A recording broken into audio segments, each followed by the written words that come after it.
the Sahel awakens slowly. First light spreads across grasslands that stretch beyond sight, golden and brown and green where the Niger River bends through the savannah. Dust rises from caravan trails worn into the earth by generations of merchants carrying salt south and gold north. Birds scatter from acacia trees as herdsmen guide cattle toward water. In the distance, the mud walls of a city catch the dawn, a place where traders from across the known world gather to exchange goods whose value shaped empires. This is West Africa at the turn of the 14th century.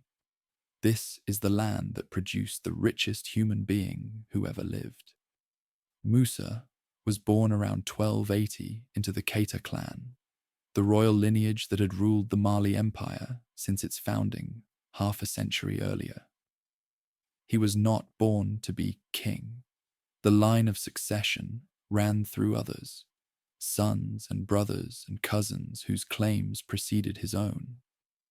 But he was born into a family that had transformed a collection of chieftaincies to the largest empire Africa had ever known, and the education he received prepared him for responsibilities that circumstance would eventually demand. The empire he inherited had been forged by Sundiata Keita, the Lion King, whose legend still echoed through the griot's songs when Musa was a child. Around 1235, Sundiata had united the Mandinka people and defeated Sumanguru Kante, the sorcerer king of Soso, at the Battle of Kirina. The victory did more than establish a new ruling dynasty. It created a political order that would endure for centuries. The Kurukan Fuga, the charter that Sundiata and his allies proclaimed, established principles of governance, social organization, and rights that bound the diverse peoples of the empire into a functioning whole.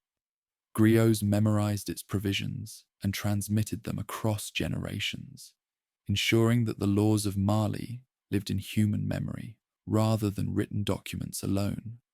The griots were the keepers of everything that mattered. These hereditary oral historians served as advisors, musicians, genealogists, and living libraries, whose memories preserved the past with a fidelity that written records could not always match. Young Musa would have learned his family's history from griots who could recite generations of ancestors, who knew which marriages had sealed which alliances, who remembered the battles and treaties and betrayals that had built the empire he might one day serve. Their voices accompanied every significant event: births, deaths, coronations, wars, weaving present actions into the continuous narrative of Mande's civilization. Islam had arrived in the region centuries before Musa's birth, carried by merchants who crossed the Sahara and found eager trading partners in the cities of the Sahel. The religion spread gradually, adopted first by rulers and merchants who recognized its usefulness for cementing commercial relationships with the Muslim world to the north, then filtering through the broader population in forms that accommodated older traditions. By Musa's time, the Keita dynasty had been Muslim for generations. Though the Islam practiced in Mali blended Quranic teaching with local customs in ways that stricter scholars might have questioned. Musa received instruction in Arabic, in the Quran, in the principles of Islamic law and theology that would later shape his reign and inspire his most famous journey. But his education was not purely religious. A prince of Mali learned the practical arts of governance, how tribute flowed from provinces to the capital, how governors maintained order in distant regions, how disputes were adjudicated and justice dispensed. He learned geography not from maps, which barely existed, but from merchants and travelers who described the routes connecting Mali to the wider world.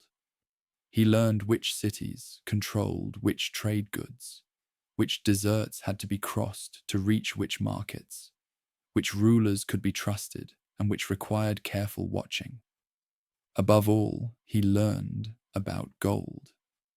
The wealth that made Mali extraordinary came from deposits in the forests south of the Niger River, the gold fields of Bambouk and Bure, where alluvial gold accumulated in riverbeds and shallow mines yielded nuggets that merchants valued above almost anything else on earth.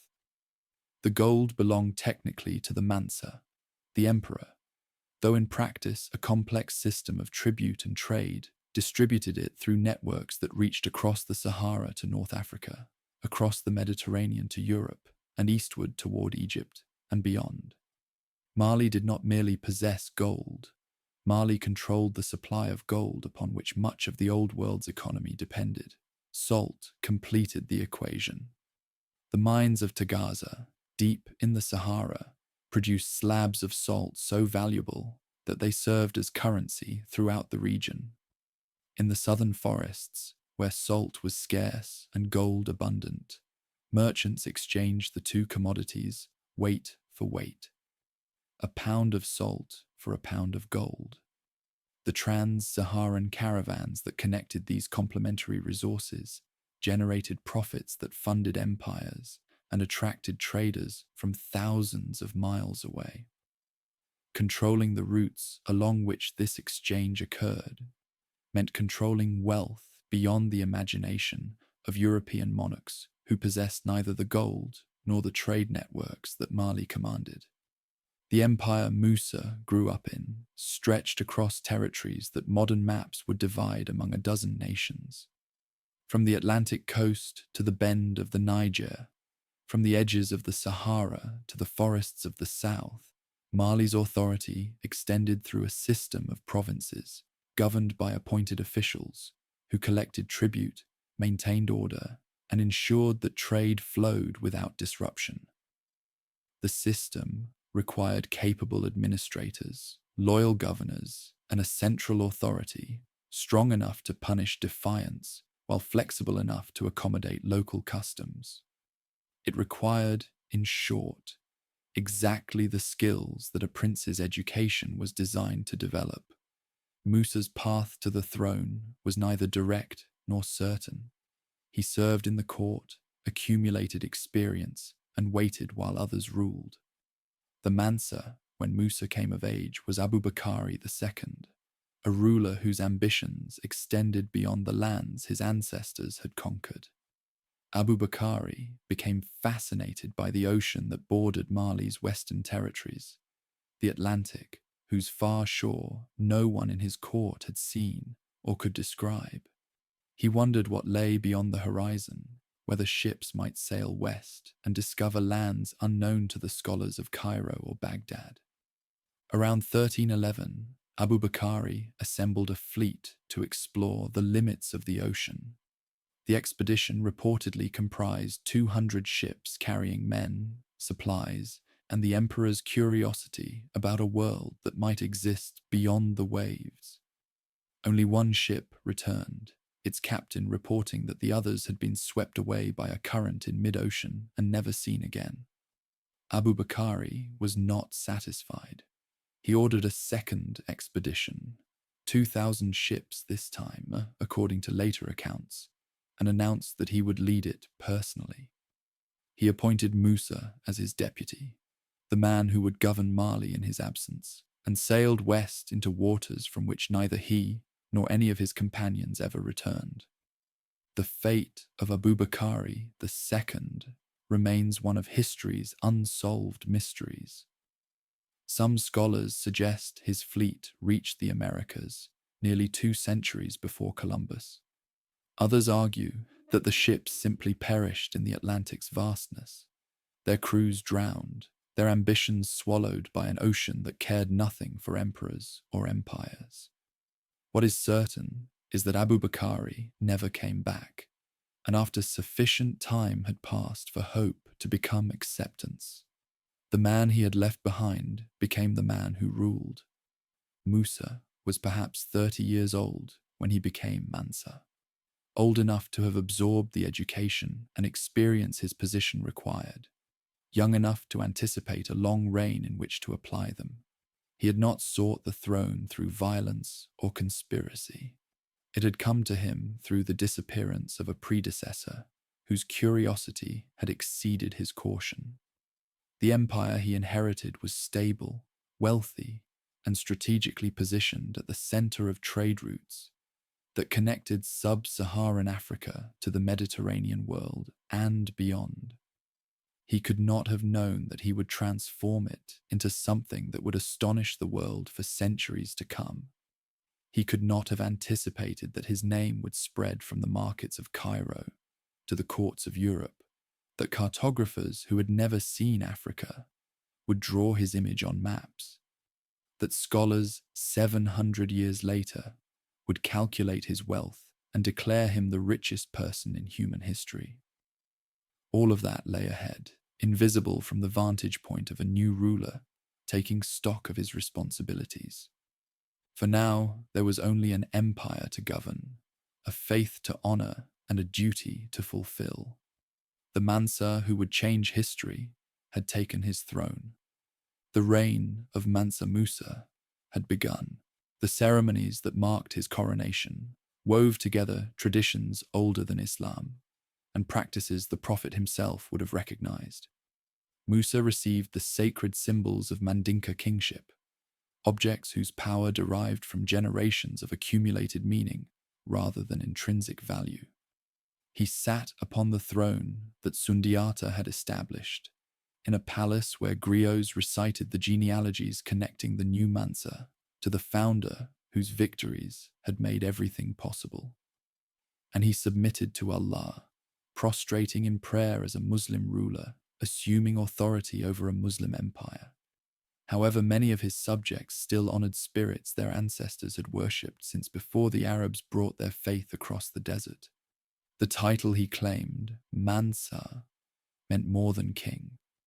It signified emperor, king of kings, sovereign over rulers who themselves commanded thousands.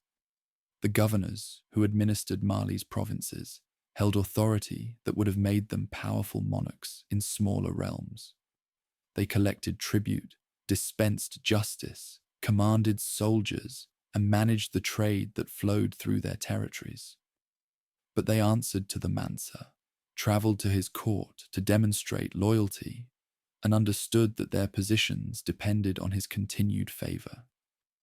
Musa inherited this system and set about strengthening it with the methodical attention that would characterize his entire reign. The first years demanded consolidation rather than expansion. Abu Bakri's disappearance had created uncertainty that rivals might exploit. Musa needed to demonstrate that the transition had produced a ruler as capable as any who had preceded him. He traveled through his domains, showing himself to subjects who needed to see that Mali remained unified under effective leadership. He confirmed governors in their positions, or replaced them with men whose loyalty he trusted. He heard disputes and rendered judgments that established his reputation for justice, a quality that Mandinka political tradition valued as highly as military prowess. The administrative machinery he commanded had been refined over generations. Mali was divided into provinces, each overseen by a Faber, a governor appointed by the Mansa and removable at his discretion. These officials collected the tribute that funded the empire: gold from the mining regions, salt from the desert trade, agricultural products from the river valleys, manufactured goods from the cities, and slaves captured in wars along the frontiers. A portion remained with the provincial administration. The rest flowed to the capital, where the Mansa's treasury accumulated wealth that dwarfed anything European monarchs could imagine. The military that protected this system combined professional soldiers with levies that provincial governors could raise when larger forces were required. Cavalry formed the elite, warriors mounted on horses bred for the savannah, armed with lances and swords, capable of projecting power across distances that infantry could not match. The empire's size made permanent garrisons impractical for most territories. Instead, Mali relied on the demonstrated willingness to punish rebellion with overwhelming force. a reputation maintained through occasional expeditions that reminded restive regions what defiance would cost. Trade required security, and security required trade. The revenues that funded Musa's administration came largely from duties collected on goods passing through Malian territory, the gold traveling north, the salt traveling south, the copper and cloth and horses and books that merchants exchanged in the empire's markets. Bandits who disrupted this commerce threatened the system's foundations. Rival states that might close routes or impose their own duties threatened it further. Musa maintained alliances with the Berber traders, who dominated the trans-Saharan caravans, ensured that wells along the desert routes remained accessible, and demonstrated that Mali could protect those who accepted its authority. Timbuktu grew during these years, from a seasonal trading camp into a city whose importance would eventually rival the capital itself. Situated where the Niger River bent closest to the Sahara, the city occupied a position uniquely suited to serve as an exchange point between the desert caravans and the river traffic that connected Mali's interior. Merchants from North Africa established permanent residences there, building warehouses and homes in the architectural styles of the Mediterranean world. Scholars followed merchants, drawn by the patronage of wealthy traders, and the libraries that began to accumulate in a city whose prosperity could support intellectual life. Gao, further east along the Niger, offered similar advantages. The city had been a significant center before Mali absorbed it, and it retained importance as a trading hub and administrative seat. Musa recognized the value of these urban centers, not merely as commercial nodes, but as showcases for the civilization he ruled. Cities demonstrated permanence, sophistication, the transformation of wealth into culture. The mud brick mosques that rose in Timbuktu and Gao announced that Mali belonged to the broader Islamic world, that its rulers were not barbarian chieftains, but civilized sovereigns whose faith connected them to Mecca, Cairo, and Baghdad. Musa's own faith deepened as his reign progressed. He observed the prayers, kept the fasts, followed the prohibitions that Islamic law imposed. He appointed qadis, Islamic judges, to administer religious law in the empire's cities, creating a parallel judicial system that operated alongside traditional Mandinka customs. He welcomed scholars who brought knowledge of theology, jurisprudence, and the Arabic texts that preserved the accumulated wisdom of the Islamic world. The religion that his ancestors had adopted for commercial and political advantage had become, for Musa, a sincere commitment that would eventually demand the ultimate demonstration of devotion. Every Muslim who possessed the means was obligated to perform the Hajj, the pilgrimage to Mecca that constituted one of Islam's 5 pillars. Musa's predecessors had acknowledged this duty without fulfilling it. The journey was immense, the dangers considerable, and the demands of governing an empire difficult to reconcile with months of absence. But Musa felt the obligation pressing upon him with an urgency that administrative convenience could not satisfy. He was Mansa, king of kings, master of gold, sovereign over millions. If anyone possessed the means to perform the Hajj, surely he did. And if he possessed the means, how could he justify continued delay? The preparations began years before departure. A journey of such distance required planning that anticipated every conceivable need. Provisions for the desert crossing, gifts for the rulers whose territories the caravan would traverse, gold to finance purchases and demonstrate the wealth of the empire the Mansa represented. Musa intended not merely to fulfill his religious duty, but to announce Mali's presence to a world that knew the empire only through the gold that flowed from it. The pilgrimage would be a statement as much as a spiritual exercise, proof that the lands beyond the Sahara produced not only precious metals, but a civilization worthy of respect. By 1324, 12 years into his reign, Musa had established himself as a capable and pious ruler. The empire was stable, its revenues secure, its administration functioning with the efficiency that generations of refinement had produced. He had strengthened Mali's position without the dramatic conquests that had marked earlier reigns, preferring consolidation to expansion, institutions to adventures. He had earned the loyalty of his governors, the respect of his subjects, and the reputation for justice that Mandinka tradition demanded of legitimate rulers. Now he would earn something more. The journey he was preparing would transform him from a successful African emperor into a figure of global legend, a name that would appear on European maps and Arabic chronicles for centuries after his death.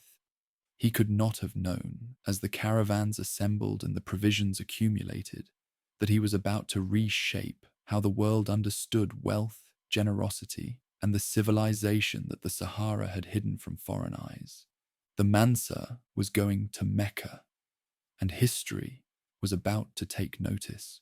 The caravan that departed Mali in 1324 was less a pilgrimage than a moving city. Estimates vary across the sources that recorded its passage, but the scale defies easy comprehension. Perhaps 60,000 people traveling together across the Sahara, a column of humanity stretching miles along the desert routes. The Mansa's personal retinue alone supposedly numbered 12,000, many of them slaves dressed in silk and carrying provisions for a journey that would take months to complete. Ahead of the main procession, 500 slaves marched in formation, each bearing a golden staff weighing perhaps 6 pounds, a display of wealth designed to announce the approaching sovereign to everyone the caravan encountered. 80 camels carried gold, 300 pounds each by some accounts, the currency that would finance the journey and demonstrate the resources of the empire the Mansa represented. This was not the entirety of Mali's treasury, but merely what Musa deemed appropriate for a pilgrimage befitting his station. Additional camels bore provisions, gifts for rulers along the route, supplies for the army of attendants and officials and scholars who accompanied their sovereign on the greatest journey of his life. Musa's senior wife, Inari Kunate, travelled with her own retinue of 500 attendants, her presence acknowledging that the pilgrimage was a royal expedition, not merely a personal devotion. The route crossed landscapes that shifted as the weeks passed. First, the savannah, familiar territory where the caravan could resupply its cities accustomed to the Mansa's authority. Then the desert's edge, where the Niger bent northward and the grasslands yielded to sand. Through Walata, the staging point where trans-Saharan caravans assembled and reorganized before the most dangerous crossing. Into the Sahara itself, 2 months of travel through terrain that killed those who miscalculated their water supplies or lost their way between the wells that made passage possible. The desert had its own economy, its own rules, its own communities of survival. Berber guides who knew the routes led merchants and pilgrims across expanses that seemed to swallow human effort without trace. Salt miners at Tagaza lived in structures built from the mineral they extracted, their lives bound to deposits that made the desert crossing worthwhile. Oasis towns appeared as miracles of habitation. Palm trees, wells, mud brick buildings clustered around water sources that permitted permanent settlement in landscapes that otherwise rejected human presence. Musa's caravan passed through this world as visiting royalty, its scale and wealth astonishing populations accustomed to smaller trading parties. Egypt announced itself through the greening of the Nile Valley, the transformation of barren rock and sand into agricultural land that had supported civilization for millennia. The caravan descended from the desert into a world of irrigation canals, date palms, and villages whose inhabitants stared at the procession passing through their fields. News of the approaching Mansa reached Cairo before he did, travelers carried word of the extraordinary caravan, the gold, the thousands of attendants, the African emperor coming to pay homage at the holy cities. Cairo, in 1324, was one of the world's great metropolises, the capital of the Mamluk Sultanate that controlled Egypt and Syria, a center of Islamic learning and commerce that attracted scholars and merchants from across the Muslim world. Sultan al-Nasir Muhammad ruled from the citadel, the fortress complex overlooking the city that his predecessors had built to demonstrate their power. He had received embassies from many lands, had welcomed merchants bearing goods from India and China and Europe. He had never encountered anything quite like Mansa Musa. The meeting between the two rulers was complicated by protocol. Al-Nasir Muhammad expected visiting sovereigns to prostrate themselves and kiss the ground before him, standard practice for a sultan whose court observed rigid hierarchies of deference. Musa initially resisted, unwilling to prostrate himself before any mortal. He had come to Egypt on his way to prostrate before God at Mecca, not to humble himself before another king. Negotiation produced a compromise. Musa kissed the Sultan's hand, acknowledging respect without accepting subordination. The diplomatic nicety satisfied honor on both sides. What followed satisfied no one's calculations. Musa distributed gold throughout Cairo with a generosity that reflected Mandinka cultural values, values that associated royal legitimacy with open-handed giving rather than hoarding. He gave to officials who received him, to scholars who conversed with him, to merchants who provided services, to the poor who crowded around a king whose reputation for generosity spread faster than he could travel. He paid for everything at prices that sellers set and buyers did not question. He gave gifts scaled to the wealth he represented, the wealth of an empire built on gold. The consequences were economic rather than personal. So much gold entered Cairo's markets during Musa's stay that the metal's value collapsed. Prices denominated in gold rose sharply as the sudden increase in supply diminished what each piece could purchase. The inflation persisted for years. Some sources claim 12 years, as Cairo's economy slowly absorbed the shock of Musa's presence. The Mansa had not intended to destabilize Egyptian markets. He had simply behaved as a Mandinka. King was expected to behave, giving freely from resources that seemed inexhaustible. But the world outside Mali operated by different rules, and his generosity produced consequences his advisors had not anticipated. The return journey would require borrowing money from Egyptian merchants, an irony that later chroniclers noted with some amusement. The man whose gold had crashed Cairo's markets found himself short of the currency needed to finance his caravan's departure.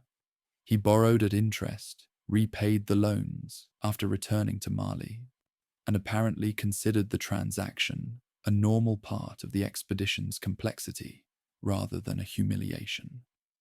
Mecca itself was the point, the destination that justified everything else. The city that sheltered the Kaaba, the structure toward which Muslims worldwide oriented their prayers, received pilgrims from every corner of the Islamic world. Musa arrived as one among thousands, performing the rituals that connected him to believers across centuries and continents. He circled the Kaaba, walked between the hills of Safa and Marwa, stood in prayer at Arafat as the Hajj required. Whatever his wealth, whatever his titles, before God, he was simply another Muslim, fulfilling an obligation that applied equally to emperors and peasants. The spiritual purpose accomplished, Musa turned toward home. But he did not return alone. The journey through Cairo, through the cities of North Africa, through the scholarly networks that connected the Islamic world, had introduced him to men whose skills Mali lacked. Abu Ishaq al-Sahili, known as Es-Sahili, was an Andalusian architect and poet whom Musa encountered and recruited with offers of extraordinary compensation. Scholars, craftsmen, and merchants accepted invitations to return with the Mansa to a land they knew only through the gold that flowed from it. Musa was bringing more than memories back to Mali. He was bringing the expertise that would transform his empire. The journey had taken over a year. The Mansa had crossed thousands of miles of desert and savanna, had met sultans and scholars, had prayed at the holiest site in Islam, and had inadvertently demonstrated to the wider world that the lands beyond the Sahara contained wealth and civilization that outsiders had barely imagined. Reports of his passage spread through the networks that connected the Islamic world, merchants telling other merchants, scholars writing to colleagues, chroniclers recording details that would preserve Musa's memory for centuries. He returned to Mali transformed, not in his faith, which had always been sincere, but in his understanding of what his empire might become. He had seen the mosques of Cairo, the libraries of Timbuktu's potential rivals, the architectural achievements that wealthy patronage could produce. He had recruited men who could help him build similar monuments in his own lands. The pilgrimage that had begun as a religious obligation had become a blueprint for cultural transformation. The Mansa, who re-entered his capital, was preparing to build. Es-Sahili earned his extraordinary compensation. The Andalusian architect, whom Musa had recruited in Egypt, reportedly for 200 kilograms of gold, brought techniques unknown in the lands south of the Sahara. He introduced burnt brick, a building material that could withstand the rains that eroded traditional mud construction. He understood how to create structures that combined durability with the aesthetic vocabulary of Islamic architecture. The pointed arches, the geometric decorations, the minarets that announced a mosque's presence to surrounding neighborhoods. He had seen the great buildings of Cairo, of Tunis, of his native Granada. Now he would create something new in the cities of Mali. The Djinguereber Mosque rose in Timbuktu under Es-Sahili's direction, commissioned by Musa as thanksgiving for his safe return from Mecca. The structure that emerged became one of West Africa's most enduring monuments, a mosque built from mud brick reinforced with wooden beams, its distinctive silhouette defining Timbuktu's skyline for centuries to come. The building required annual maintenance as seasonal rains softened its earthen surfaces, but this very impermanence created employment and reinforced communal bonds. Each year, the community gathered to replaster the walls, transforming architectural preservation into collective ritual. The mosque still stands today, nearly 700 years after its construction, a UNESCO World Heritage Site that continues to serve the purpose for which Musa built it. Gao received its own great mosque, another commission reflecting Musa's determination to mark his empire with permanent monuments to faith. The pattern repeated across his domains. Wherever significant populations gathered, wherever trade enriched communities, Musa sponsored construction that transformed commercial centers into sacred spaces. The mosques served multiple functions: sites of prayer, centers of education, symbols of the civilization that Mali represented. They announced to visitors that this empire belonged to the broader Islamic world, that its ruler devoted his wealth to purposes that transcended mere accumulation. The Sankore Mosque evolved into something more ambitious than a place of prayer. Founded before Musa's reign, the mosque had already attracted scholars. Under his patronage, it grew into one of the great centers of Islamic learning. The madrasa attached to the mosque educated students in Quranic studies, jurisprudence, astronomy, mathematics, and medicine. Scholars from North Africa, from Egypt, from as far as Persia, made the journey to Timbuktu, drawn by the patronage that supported intellectual work and the libraries that preserved it. At its height, Sankore would accommodate tens of thousands of students, numbers that rivaled the great universities of the Islamic world. Books became treasures as valued as gold. Musa had seen the libraries of Cairo, had understood that civilization preserved itself through texts that transmitted knowledge across generations. He encouraged the collection of manuscripts, purchased, copied, commissioned, that accumulated in Timbuktu's scholarly institutions. Wealthy merchants followed the Mansa's example, acquiring private libraries that demonstrated cultivation alongside commercial success.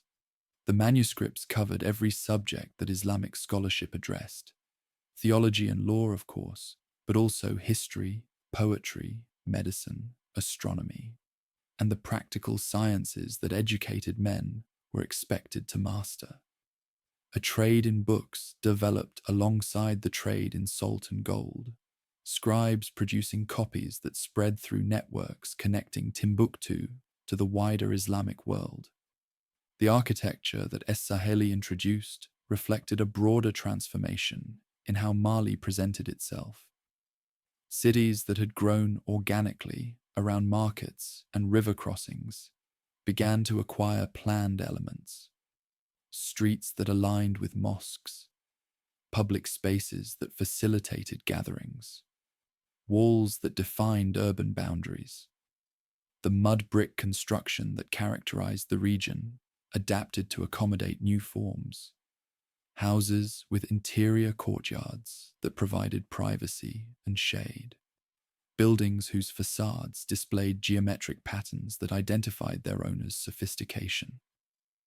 Timbuktu's appearance changed from trading post to metropolis, a city whose physical fabric matched its growing intellectual reputation. The Niger River remained the spine of Malian commerce, but its banks now supported activities that extended beyond mere exchange. Boat traffic carried scholars as well as merchants, students traveling to institutions that could provide education unavailable in their home villages.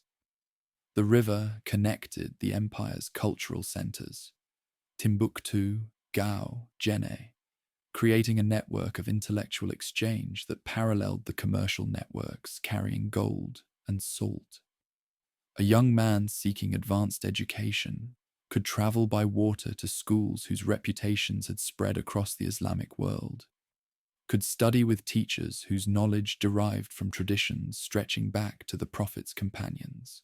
Courts of Islamic law, the Qadi courts that Musa had established, provided justice according to principles that educated men throughout the Muslim world would recognize. Disputes over property, inheritance, commercial transactions, and family matters could be adjudicated by judges trained in jurisprudence, their decisions grounded in legal traditions that transcended local custom. The system did not replace traditional Mandinka dispute resolution. Rather, it operated alongside it, offering an alternative that appealed particularly to merchants whose business crossed cultural boundaries. A trader from Morocco could expect fair treatment in Timbuktu's courts, because those courts applied laws he understood. Musa's personal involvement in this transformation reflected priorities that distinguished him from rulers who accumulated wealth without purpose. He attended scholarly gatherings, received learned visitors, demonstrated the respect for knowledge that Islamic tradition expected from righteous sovereigns. He funded the copying of manuscripts, the construction of schools, the support of students who could not otherwise afford education. The gold that flowed from Mali's mines, gold that had crashed Cairo's markets, that had astonished observers throughout his pilgrimage, now funded purposes that would outlast the metal itself. The cities he transformed became showcases for what African civilization could achieve. European maps would eventually depict Timbuktu as a mythical city of gold, a fantasy destination whose very name suggested impossible wealth. The reality was more interesting than the fantasy. a city whose wealth had been converted into institutions, whose gold had purchased not merely goods, but knowledge, whose reputation derived from libraries and scholars, as much as from the precious metal that funded them. Musa had demonstrated that the lands beyond the Sahara could produce not only raw materials, but culture, architecture, scholarship, law, that deserved recognition alongside the achievements of older civilizations. The transformation required more than money. It required vision. Other rulers had possessed wealth without knowing what to do with it. Musa had seen what patronage could create during his pilgrimage: the mosques of Cairo, the scholars who gathered where support existed, the manuscripts that accumulated in institutions wealthy enough to acquire them. He had returned with a blueprint and the resources to implement it. The empire he had inherited was powerful and rich. The empire he was creating would be powerful, rich, and learned.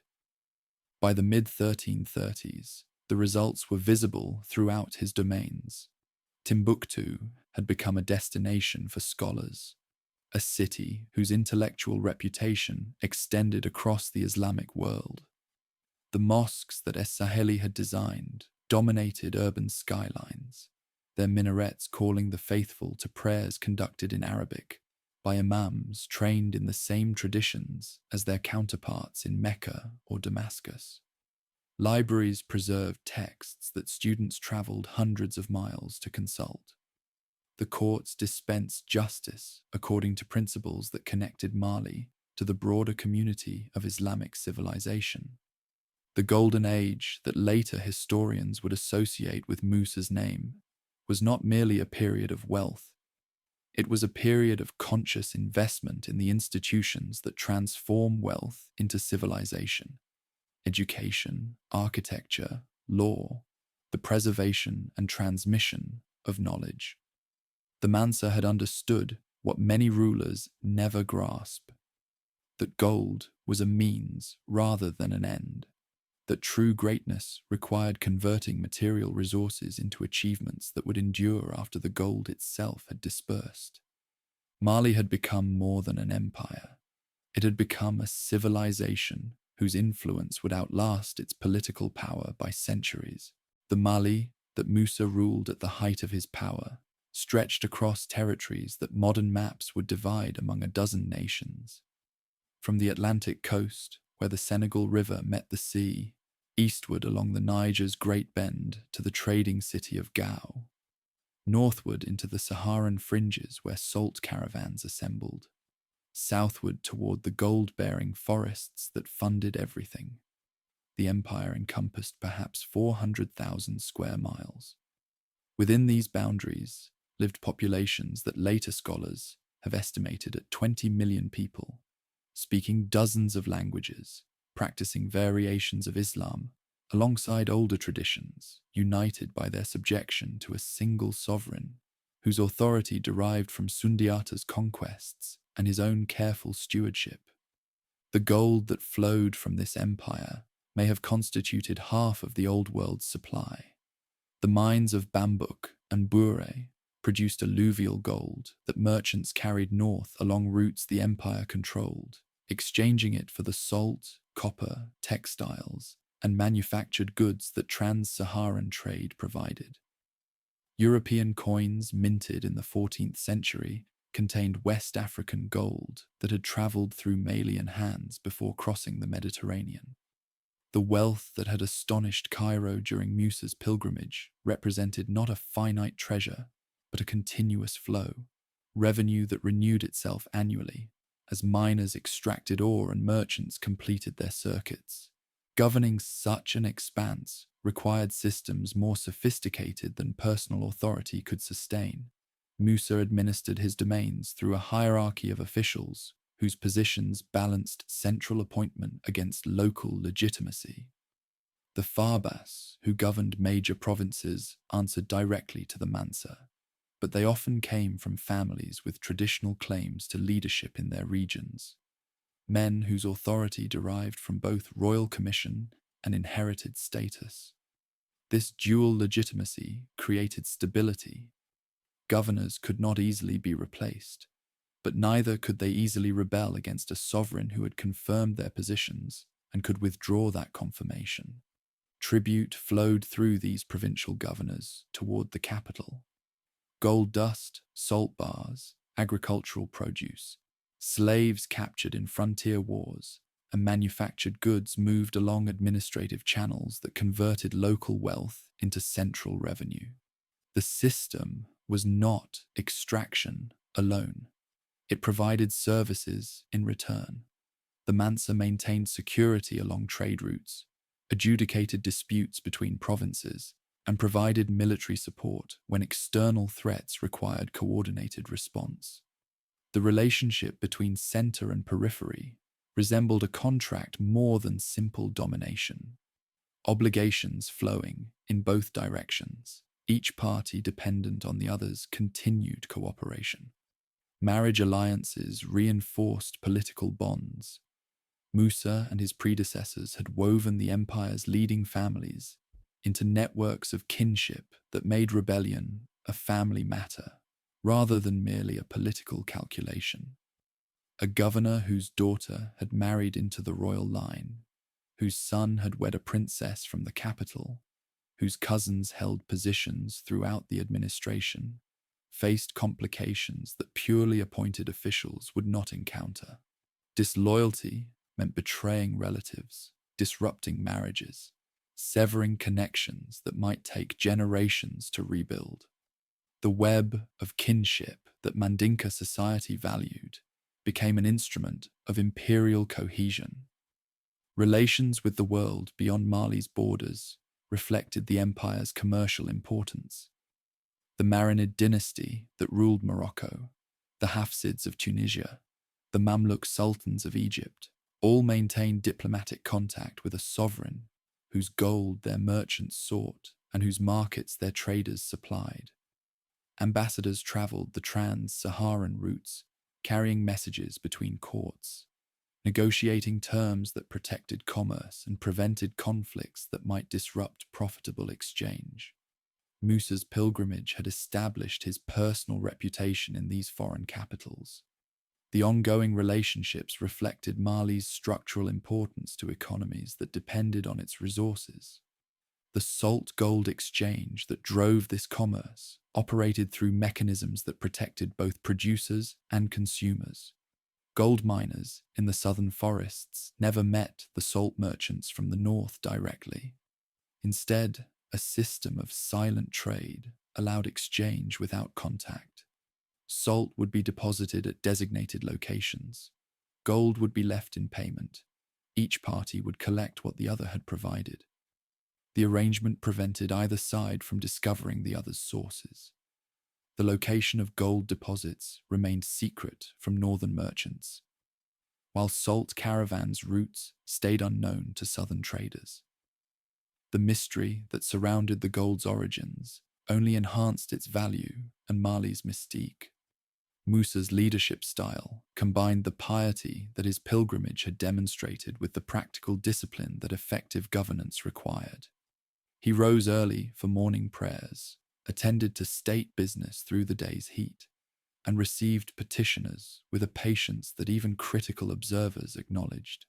He dressed simply when ceremony did not require otherwise, avoiding the ostentation that might have distanced him from subjects whose loyalty he needed. The generosity he had displayed in Cairo, the open-handed giving that had crashed Egyptian markets, was not aberration but principle, the expression of Mandinka values that associated legitimate rule with liberality rather than accumulation. Justice occupied a central place in his self-presentation. The courts he had established operated according to principles that subjects could understand and predict. Islamic law for matters it addressed, traditional custom for matters it did not, royal arbitration for cases that exceeded local authority. A merchant cheated in Timbuktu could appeal to the Qadi. A farmer dispossessed by a powerful neighbor could petition the provincial governor. Grievances that lower officials could not resolve might eventually reach the Mansa himself. The system was imperfect. Power and wealth inevitably influenced outcomes, but it provided frameworks that distinguished legitimate rule from mere tyranny. Taxation supported the services the empire provided. Duties on trade goods passing through Malian territory generated revenue that required neither oppressive collection nor detailed census of agricultural production. Merchants paid because the alternative, avoiding Malian routes, meant longer journeys, greater danger, and uncertain access to the gold that made the Saharan crossing worthwhile. The system was efficient precisely because it was indirect. Wealth flowed to the treasury through commercial channels that functioned regardless of administrative attention. Musa's personal life remained largely hidden from the sources that preserved his public reputation. He had wives, Inari Kunate, who accompanied his pilgrimage, and presumably others whose names the chronicles did not record. He had children, including Mansa Magan, who would succeed him. He had a household appropriate to his station, servants and officials and scholars whose presence reflected his status. But the intimate details that modern biographers seek, his private thoughts, his personal relationships, his doubts and hopes and fears, exist only in imagination. The sources describe a public figure, performing public roles. The private man behind the performance remains inaccessible. What the sources do reveal is a ruler who understood his responsibilities and executed them with competence that contemporaries recognized and successors struggled to match. The empire he administered was not his creation.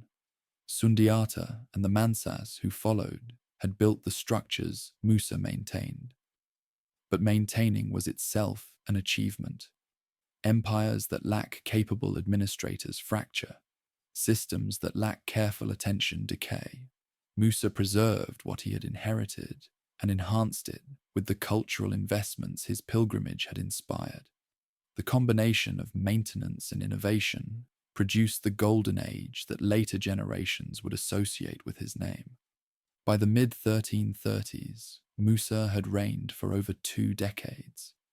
He had consolidated an empire, performed the Hajj with spectacular generosity, transformed Timbuktu into a center of learning, and maintained the commercial networks that funded everything.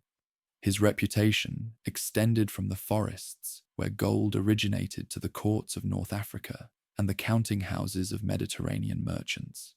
He had accomplished what few rulers achieve, matching inherited power with personal capability, converting wealth into civilization, leaving his domain as stronger than he had found them. But time spares no one, not even the richest man in the world. The Mansa who had accomplished so much was entering the final years of a reign whose ending would test whether his achievements could survive his absence. The sources that preserved Musa's memory grew quieter as his reign approached its end. The spectacular pilgrimage that had announced his existence to the wider world, the construction projects that had transformed Malian cities, the diplomatic relationships that had connected his court to foreign capitals. These had generated records that survived across centuries. The final years produced less documentation, either because less occurred that chroniclers deemed worthy of note, or because the records that once existed have been lost to time's erosions.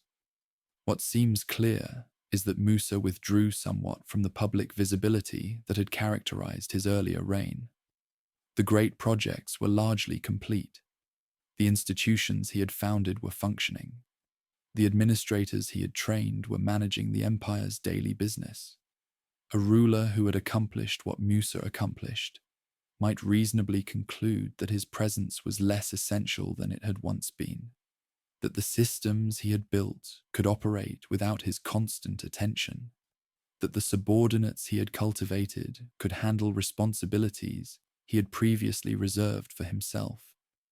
The patronage continued, Scholars still received support. Libraries still acquired manuscripts.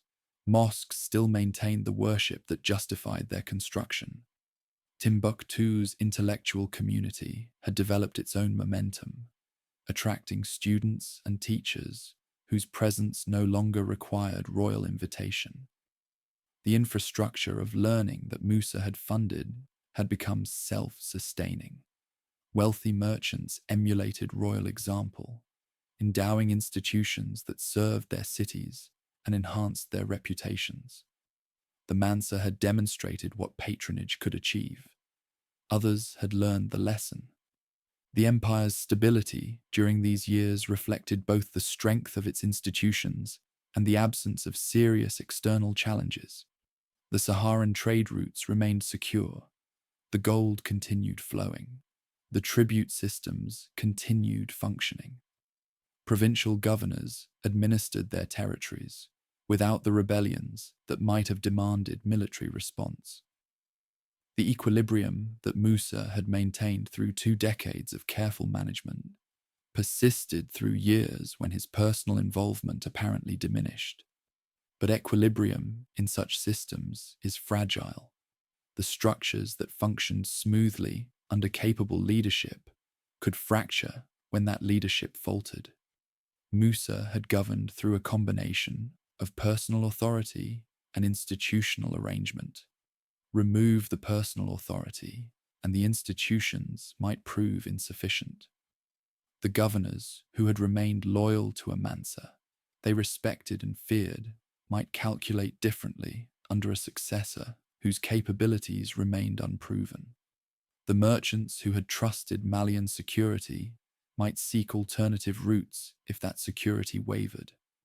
The empire's coherence depended on perceptions as much as realities, and perceptions could shift rapidly when circumstances changed. Musa prepared for succession as carefully as he had managed everything else. His son, Mansa, had been educated for leadership, introduced to the responsibilities he would inherit, integrated into the administrative structures he would eventually command. The transition would not catch the empire unprepared.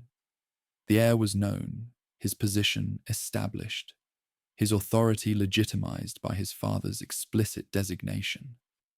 Whatever challenges Magan would face, uncertainty about his right to rule would not be among them. The faith that had inspired Musa's pilgrimage presumably sustained him as mortality approached. Islam offered frameworks for understanding death that a pious believer could find consoling: the continuation of the soul, judgment according to deeds, paradise for those who had submitted to God's will. Musa had demonstrated his submission through the Hajj, through the mosques he had built, through the scholars he had supported, through the justice he had attempted to provide. If the accounts of his piety were accurate, he faced death with the confidence that he had fulfilled the obligations his faith imposed. The exact date of Musa's death remains disputed.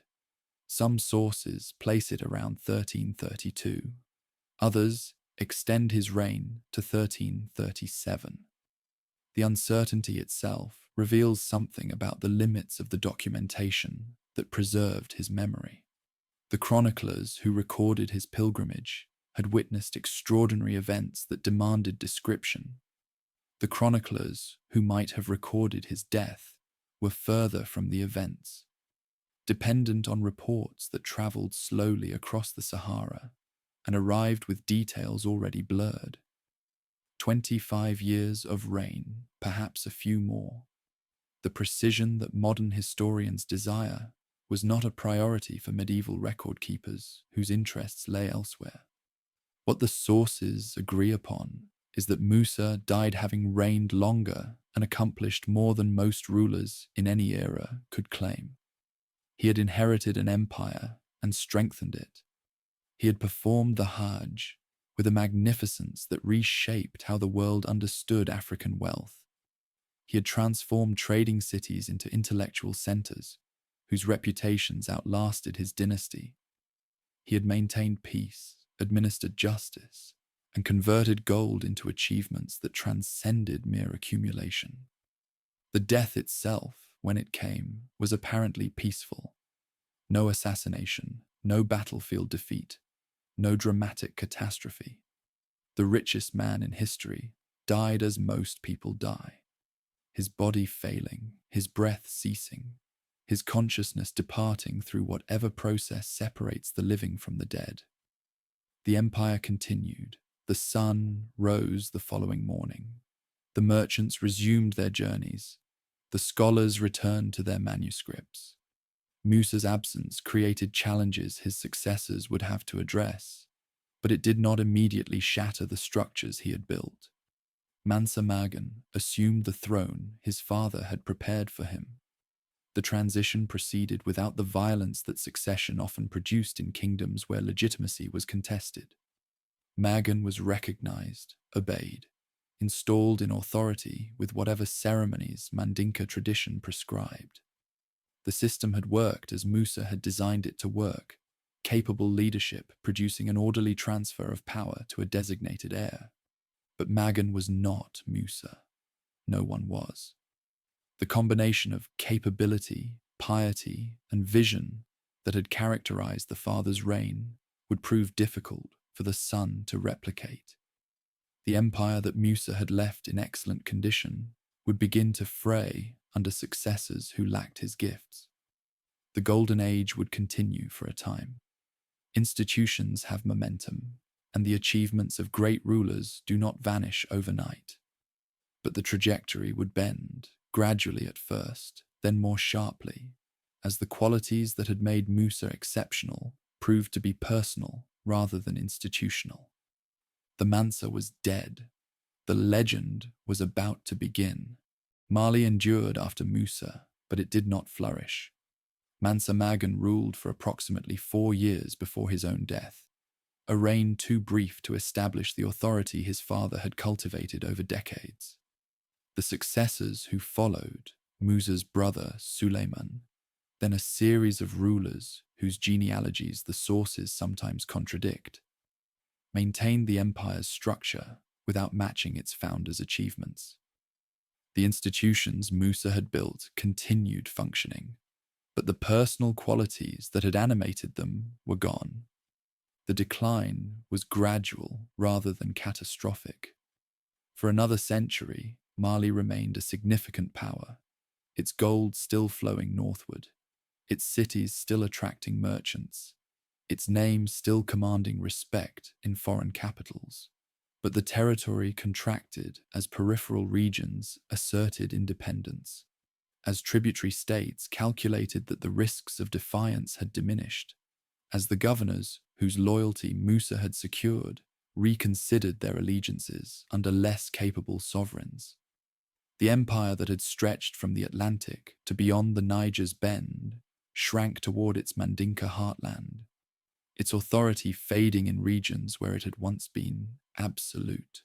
Ibn Battuta, the Moroccan traveler whose journeys took him across the Islamic world, visited Mali in 1352, perhaps 15 years after Musa's death. He found a court still functioning, a society still prosperous, a sovereign still commanding resources that impressed a man who had seen the wealth of Delhi and Cairo. But he also found practices that offended his orthodox sensibilities. Women who moved freely without veiling, customs that blended Islam with older traditions, a culture that did not conform to the standards he considered proper. His account preserved details of Malian life that no other source recorded, but it also reflected a society already past its peak, maintaining forms whose substance was slowly eroding. The Songhai Empire rose as Mali declined, centered on Gao, the city that Musa had developed as an eastern anchor of his domains. Songhai expanded through the 15th century under rulers who conquered what Mali could no longer hold. By 1468, when Sunni Ali captured Timbuktu, the city that Musa had transformed had passed to new masters. The intellectual institutions survived the political transition, The mosques continued functioning. The libraries continued growing. But the empire that had funded Timbuktu's golden age was fading into the regional power it would remain, until French colonization ended its independence entirely. Yet even as the empire declined, Musa's reputation spread. The chroniclers who preserved Islamic history recorded his pilgrimage in accounts that circulated across the Muslim world. Ibn Khaldun, the great North African historian, whose work shaped how subsequent generations understood the medieval past, devoted attention to Mali and its famous Mansa. The gold that had crashed Cairo's markets had also imprinted Musa's name on memories that would transmit it across centuries. The merchants, scholars, and officials who had witnessed his passage told stories that others repeated, each retelling adding details that may or may not have corresponded to what actually occurred. European cartographers who had never seen Africa drew maps that included Musa's image. The Catalan Atlas of 1375, created by the Majorcan mapmaker Abraham Cresques for the King of Aragon, depicted a crowned African king holding a golden orb and scepter, seated on a throne in the interior of the continent. An inscription identified him and noted the wealth that had made him famous. The image was stylized, the geography approximate, the details derived from reports that had crossed multiple linguistic and cultural boundaries before reaching a workshop in the Mediterranean. But it testified to a reputation that had penetrated European consciousness, proof that the lands beyond the Sahara contained rulers whose wealth demanded acknowledgement. The myth and the reality merged as centuries passed. Timbuktu became a name that Europeans associated with unimaginable distance and fabulous wealth, a city of gold somewhere in Africa's interior, accessible to those brave or foolish enough to seek it. The reputation derived ultimately from Musa's pilgrimage, from the gold he had distributed, from the reports that travelers had carried back to the Mediterranean world. When European explorers finally reached Timbuktu in the 19th century, they found a city diminished from its medieval height, still significant, still scholarly, but no longer the metropolis that legend had suggested. The disappointment reflected expectations that Musa's reputation had inflated beyond what any real city could satisfy. Modern assessments of Musa's wealth have produced figures that strain comprehension. Some calculations suggest his fortune exceeded $400 billion in contemporary terms, a number that would make him the richest person in recorded history, wealthier than any modern billionaire, any medieval monarch, any ancient emperor whose treasuries historians have attempted to quantify. The calculations are necessarily imprecise. Converting medieval gold holdings to modern currency involves assumptions that economists dispute, and the sources that recorded Musa's wealth were more interested in impression than inventory. But the exercise reflects a genuine reality. Musa controlled resources that no individual before or since has matched. Wealth derived from geographic accident and converted through capable administration into power that reshaped his world. Yet reducing Musa to his wealth misses what made him significant. Other rulers have possessed enormous resources. Few have used them as purposefully. The mosques he built, the scholars he supported, the institutions he founded, the manuscripts his patronage preserved. These represented choices that distinguished him from sovereigns who accumulated without building, who hoarded without investing, who possessed without creating. The Jinguereba Mosque still stands in Timbuktu, still functions as a place of worship, still embodies the vision of a ruler who understood that architecture could express values that speeches could not convey. The manuscripts that accumulated in Timbuktu's libraries, hundreds of thousands of them, preserved through centuries of political upheaval, testify to intellectual traditions that Musa's patronage had nurtured. The manuscripts themselves became treasures that later generations would struggle to preserve. Written in Arabic and in African languages using Arabic script, they covered subjects ranging from theology to astronomy, from law to poetry, from medicine to mathematics. Families passed them down through generations, recognizing their value even when the institutions that had originally produced them had faded.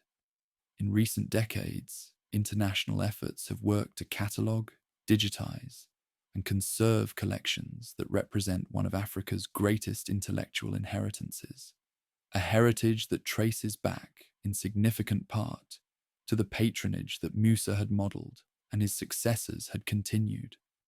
The global connections that Musa established proved equally enduring.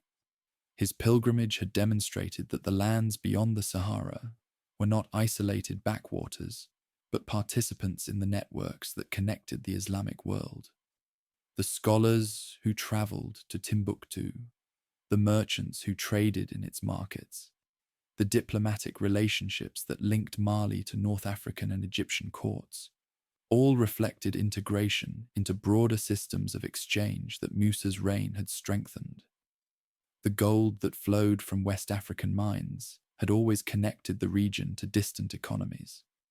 Musa's achievement was making that connection visible, forcing the wider world to acknowledge what the gold's origin implied about the civilization that produced it.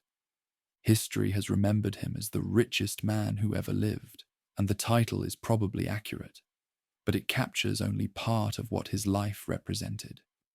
He was also a pilgrim whose journey expressed sincere devotion to a faith he had inherited and deepened. He was an administrator whose careful management preserved an empire through decades of potential instability. He was a patron whose investments transformed trading posts into intellectual capitals. He was a ruler who understood that wealth without purpose was merely accumulation, that greatness required converting resources into achievements that would outlast the resources themselves. The desert winds still blow across the routes his caravans travelled. The Niger still bends through landscapes he governed. The mosques still rise in cities his patronage transformed. The manuscripts still wait in libraries his example inspired, their pages preserving knowledge that scholars transcribed while Musa lived and continued transcribing for generations after his death. Timbuktu endures, diminished from its golden age, challenged by conflicts and climate, but still present, still inhabited, still home to descendants of the scholars and merchants who made it famous.